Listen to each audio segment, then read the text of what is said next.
Wait a minute. Can we get rid of these teleprompters? We have a president. We don't even know who the president is who's ever loading the teleprompter. No, I don't think we need that in Florida. Let's get those done. You got to speak from the heart.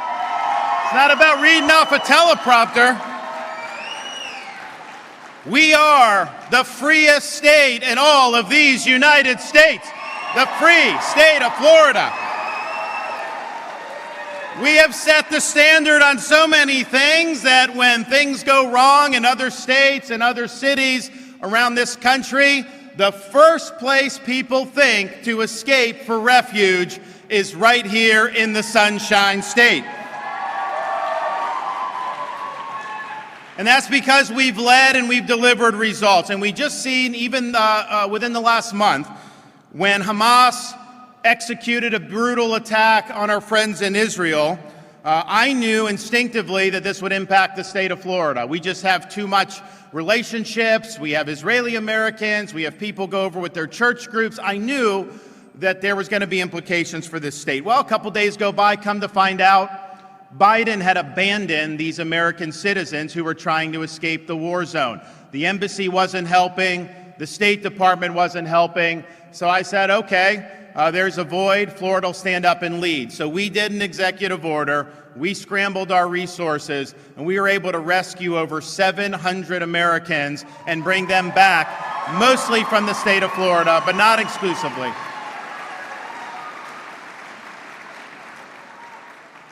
I think what people have seen, because if you and my wife, look, we have the greatest first lady in all 50 states. That I know for sure. But you think of what's happened, and I don't think that there's a parallel anywhere in the modern history of the Republican Party than what's happened in the state of Florida over these last 5 years. Casey pointed out, 2018, people said this was going to be a blue state. You had almost 300,000 more registered Democrats than Republicans. And people were saying that Florida was going to be lost. Well, we did something about that. We obviously got in. We had decisions to make.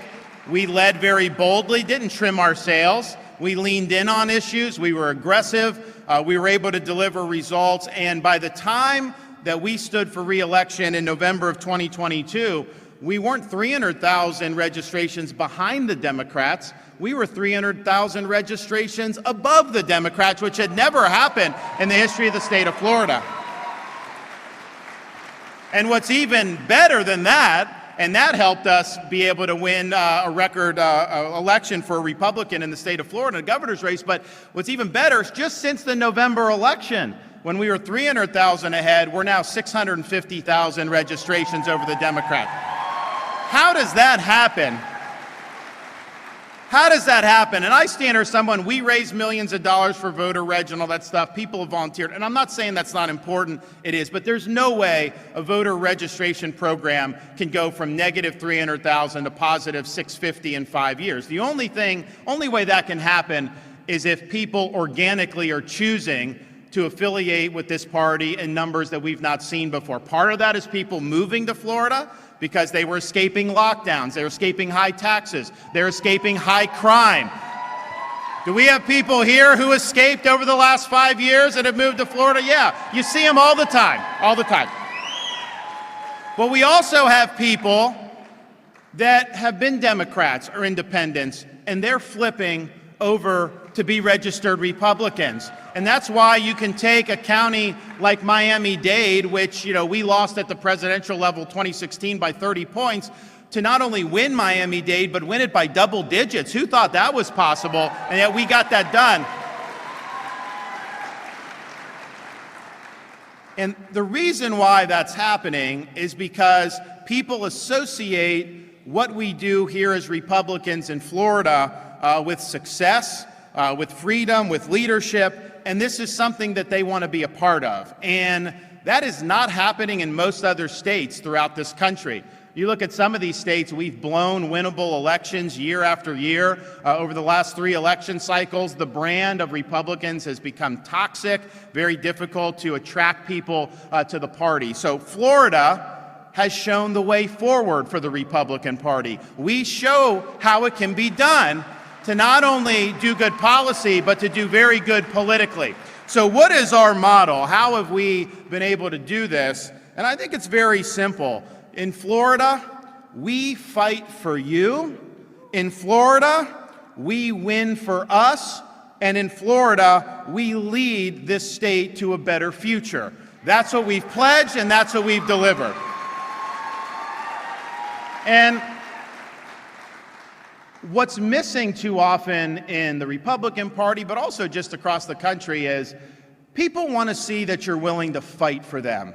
It's very easy to do the right thing when the wind's at your back. The question is, when the media's after you, the left, when they're taking shots at you, are you going to be willing to dig in and do what's right, even in the face of opposition? Because if you're not willing to do it then the leadership and all the stuff we need is not there. A fighter is there when it's difficult. A fighter may be your lone voice on issues that matter to you, and we saw that here in the state of Florida when we had to deal with COVID. The amount of, and look, I'm fine, I'm a big boy, but the amount of grief that we took during COVID, and you go back now and look at it, and it's almost laughable because they were wrong and we were right, but not a lot of people thought that at the time.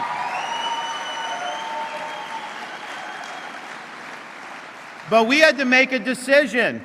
Are you going to follow the crowd, or are you going to look at the data in front of you, realize what the people in Washington are selling us, wasn't doing the job, and chart your own course? And every time we charted our own course, we faced blowback. We faced a lot of opposition, and not just media, not just left, bureaucrats, and even some Republicans. But we dug in. We said in Florida, every single Floridian has a right to work and operate their businesses. And we're not going to let local governments stop that. We're not going to let the federal government stop that.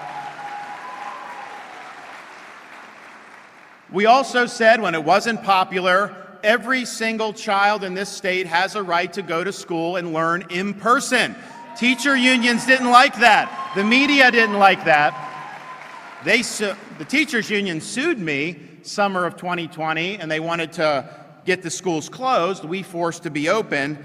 And then we stood up, first state of anybody in the country, to say, nobody in the state of Florida, whether you work for the state of Florida, whether you work for a local agency, or whether you work for a private corporation, nobody should be forced to choose between a job they need and a shot they do not want.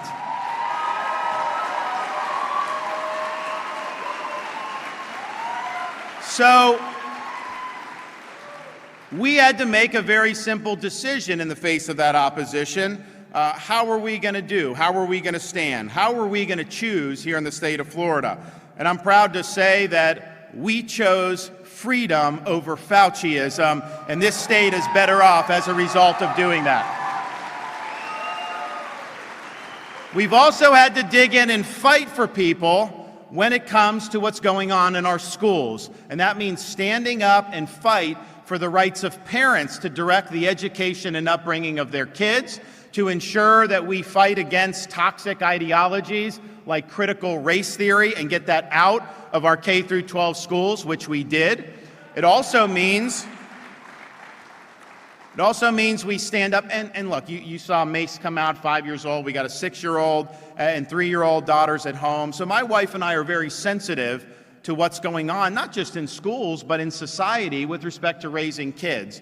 We just believe that you should be able to have your kids go to school, watch cartoons, just be kids without having some agenda shoved down their throat. Leave our kids alone.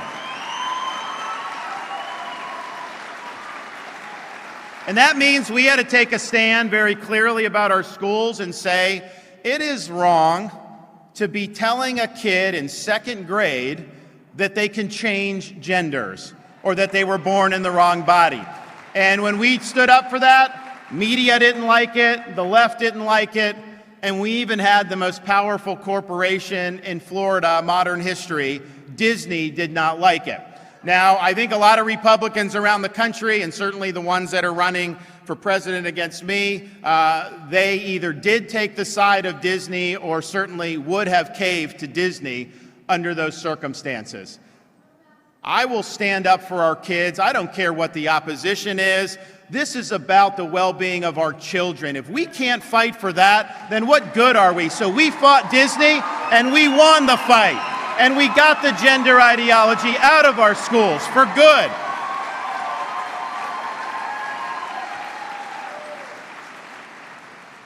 We also leaned in with our universities. We're the first state in America to eliminate so-called DEI from our public universities. You know, they say that it's diversity, equity, and inclusion, but it's really just an ideological agenda. DEI, as it's practiced, better stands for discrimination, exclusion, and indoctrination, and that has no place in our public universities.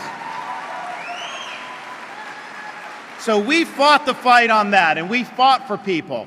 And here's why it's important, because the left is never going to be satisfied until they control every institution in this society. So if you have these Republicans that say, you know, we should just cut taxes and not worry about the schools or what's going on in corporate America or all that other stuff, I can tell you all those institutions are concerned about imposing their agenda on you. You better be concerned about it. So no state has done more to beat the left at the institutional level than we have in the state of Florida. We have beat them in the schools. We're beating them in the universities. We have beat them in things like corporate activism in corporate America. And people know when their freedoms are threatened by the left, when the left is attempting to impose its pathologies on them, that the state of Florida will stand up and we will fight back on their behalf. And that's exactly what we've done. So it's important to fight. And if you don't have the stomach for these fights, then you should probably find another line of work. But it's just as important that we win these fights. You can sit there and talk about big game, you can have rhetoric, you can do this, make promises, but if you're not ultimately winning elections and ultimately winning the big policy fights, then it's not going to matter. And in Florida, of course, we win the elections very big now. We've set the standard, very important. Because if you don't win, you don't get to do anything. But if you look at the policy wins, I can stand here and thanks to our legislative leaders, people like Speaker Renner and Senator Pasadomo and so many others who've done so well, every single thing that we ran on in 2022, every single thing, 100% we've delivered on already. Not even basically a year after the election.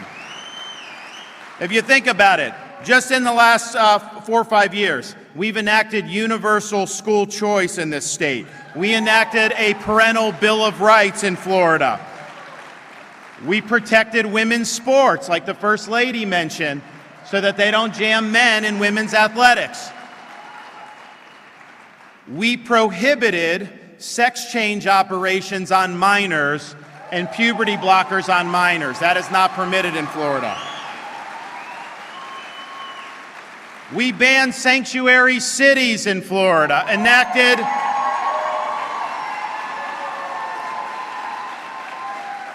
we enacted E-Verify, and we executed a transport program that did, among other things, transport illegal aliens to beautiful Martha's Vineyard.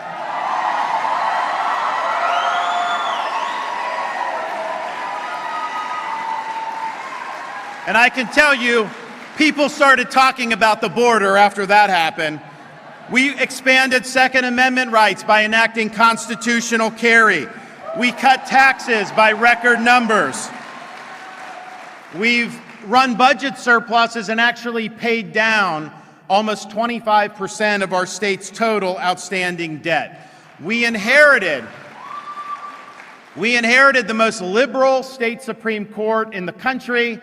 We've now made 6 appointments, and we now have the most conservative Supreme Court in the country.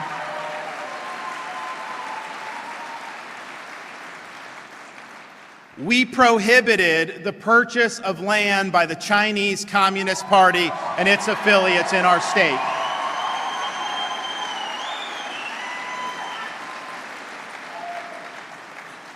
We signed the Heartbeat Protection Act. We kneecapped so-called ESG, environment, social governance, not allowed in our pension. We took $2 billion away from BlackRock, who was managing it in the pension. We banned social credit scores in the state of Florida. And we have banned the use of central bank digital currency, one of the first states to do that. When we had the BLM riots of the summer of 2020, we called out the National Guard, and we then enacted anti-riot legislation prohibiting local governments from defunding the police and making sure that people who riot and loot, engage in mob violence, end up in the slammer where they belong. We even enacted the death penalty for pedophiles, and that's what should happen. And we've done so much more, but what are the results of that, of actually winning all those fights? The results are as follows. Florida's economy is ranked #1 in the nation by CNBC. #1 again in 2022 for net in-migration. And I'm not asking people to come to this state. I mean, honestly, the more people come, we got to build more schools and roads and do all this stuff. So it's not like we're begging people to come. They're coming because they see this place as a refuge of freedom and sanity. And the numbers and people voting with their feet speak for itself. We're #1 for fastest growing state, #1 in education by U.S. News and World Report, #1 for parental involvement in education, #1 in new business formations, #1 in both economic and education freedom, and our crime rate is now at a 50-year low, in part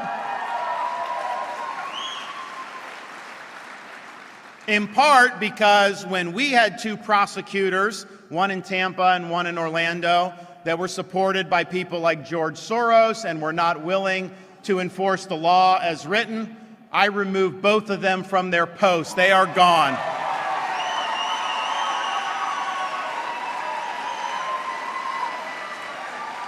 So you got to win, and we have won in Florida, and we've shown how Republicans can win. But finally, you have to lead.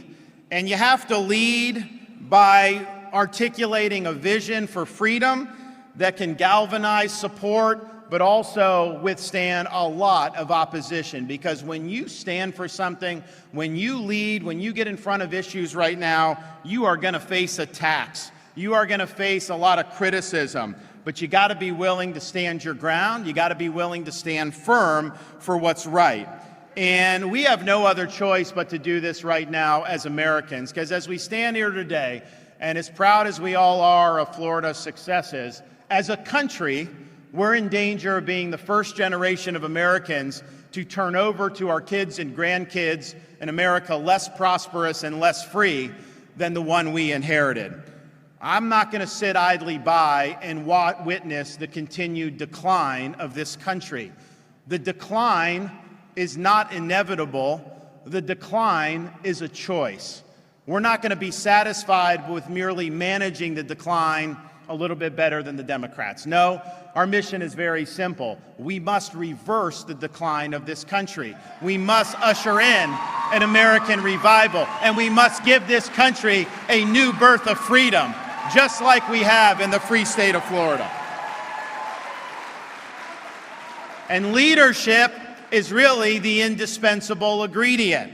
Now is not the time for distractions. You got to be focused. You got to be disciplined. You cannot make excuses. We have to get the job done. And we know there are a lot of things that need to be done. We need to restore the American dream in this country. People that are working hard all across this country, trying to raise their family, are falling further and further behind because of the inflation and the interest rates that have been afflicted on this country because of the overspending, borrowing, and printing that's been done in Washington, D.C. since March of 2020. And that's got fingerprints of both parties on that. We're going to reverse that. We're not going to let Congress spend this country into oblivion. We're going to take Bidenomics, the rules, the regulations, the executive orders, rip them out and throw them in the trash can on day one.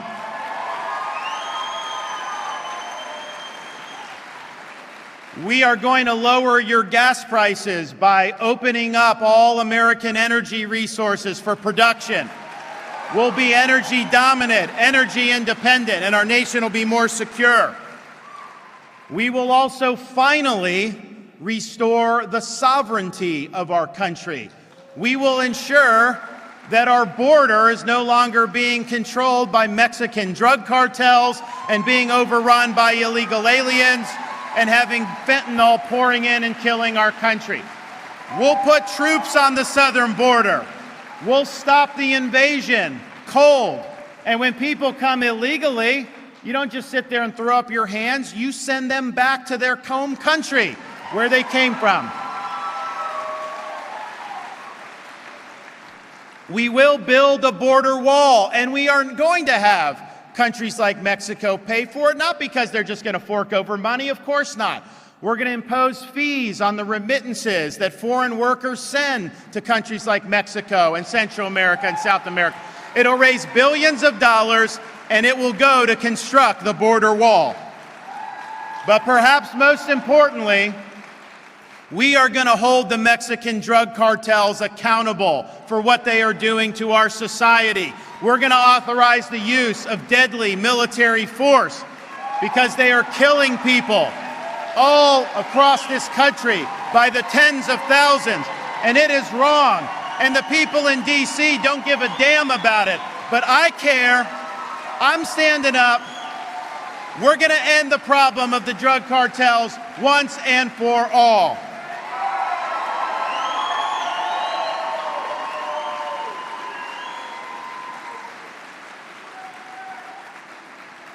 As the only veteran running for president, let me tell you, it's important that we revitalize our nation's military. On day one as commander-in-chief, I will take out all the woke, all the social engineering, and throw it away. And we're going to focus on mission first again.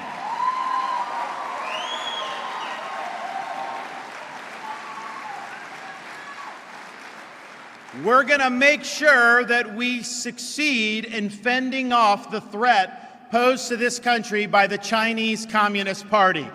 We're going to bolster our defenses. We're going to make sure to disentangle our own economy from China, which they've made a fortune off of us. And we're going to make sure China is not allowed to exert influence here in the United States. The things we've done in Florida, not letting them purchase land, kicking them out of the universities. We need to do that all across America. I don't want them purchasing farmland in Iowa. I don't want them purchasing land near military bases in South Carolina. We will have a policy that's very simple with respect to the CCP. We win and they lose.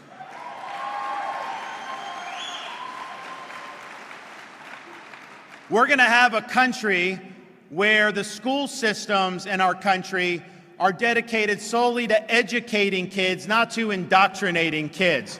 We're going to uphold the rights of parents. We're going to make sure things like CRT aren't in school, but we are going to make sure that our kids, like we have in Florida, are learning American civics again, learning about our Constitution, the Bill of Rights, and our founding fathers. We're going to also make sure that whether you live in a red state or a blue city, that criminals are held responsible for their crimes again. We're not going to let the inmates run the asylum. We're not going to let rogue prosecutors get away with not enforcing the law. We are going to make sure that every American family has a right to raise their kids in peace and security. We will restore the rule of law from sea to shining sea throughout this blessed land. We also need to restore the U.S. Constitution to its rightful role in our society. And that means having a limited government that works alongside us, not an unlimited bureaucracy that's been weaponized against us. We cannot allow the administrative state to impose its will on us without our consent any longer. We are going to end the weaponization of agencies like the Department of Justice, the FBI, and the IRS. We're going to eliminate failed agencies like the Department of Education.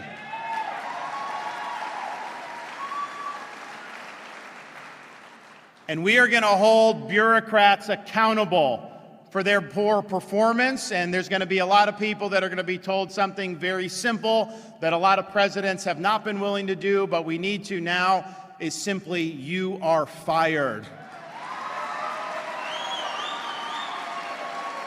And there's a lot more that we need to do, but if we're able to do all that, then we will be able to say that we have restored America to what President Reagan called a shining city on a hill. We will have left her stronger and more prosperous to the next generation. We will have answered the call when freedom has been under attack. And make no mistake about it, President Reagan pointed this out. Our founding fathers understood it.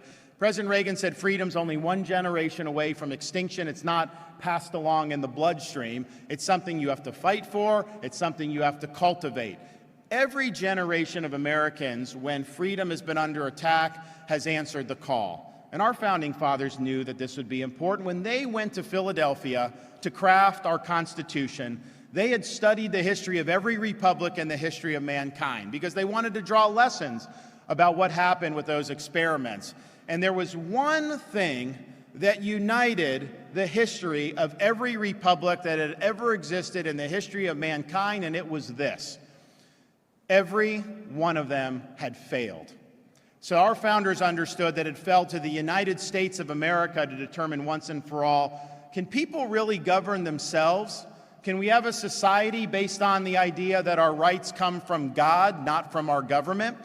That society should be governed by the rule of law, not the rule of individual men? Or was mankind forever destined to live under various forms of despotism? And they fully believed that this country would answer that question for all of humanity. When Benjamin Franklin walked out of that Constitutional Convention, he was asked, "Did you give us a republic or a monarchy?"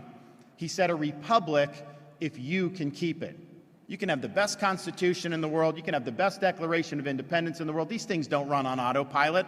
They require every generation of Americans to step up and be counted, sometimes putting on a uniform, risking your life, and indeed giving the last full measure of devotion for service to this country. Now, we're not called upon to make sacrifices at that level, but what we're all called upon to do is do justice to the sacrifices of people that have come before us, to make sure that their deaths were not in vain, to make sure we answered the call,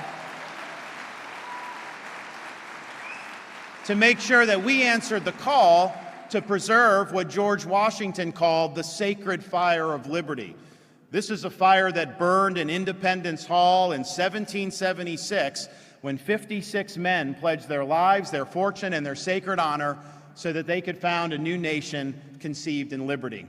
It's the fire that burned at a cemetery in Gettysburg when our nation's first Republican president pledged this nation to a new birth of freedom. It's a fire that burned when the boys who stormed the beaches of Normandy help end Nazism and help save freedom throughout the world. It is a fire that burned at the foot of the Berlin Wall when a resolute president stood in front of the Brandenburg Gate and said, "Mr. Gorbachev, tear down this wall." And down that wall came. It is our responsibility to carry this torch. It's not a responsibility that we should run from.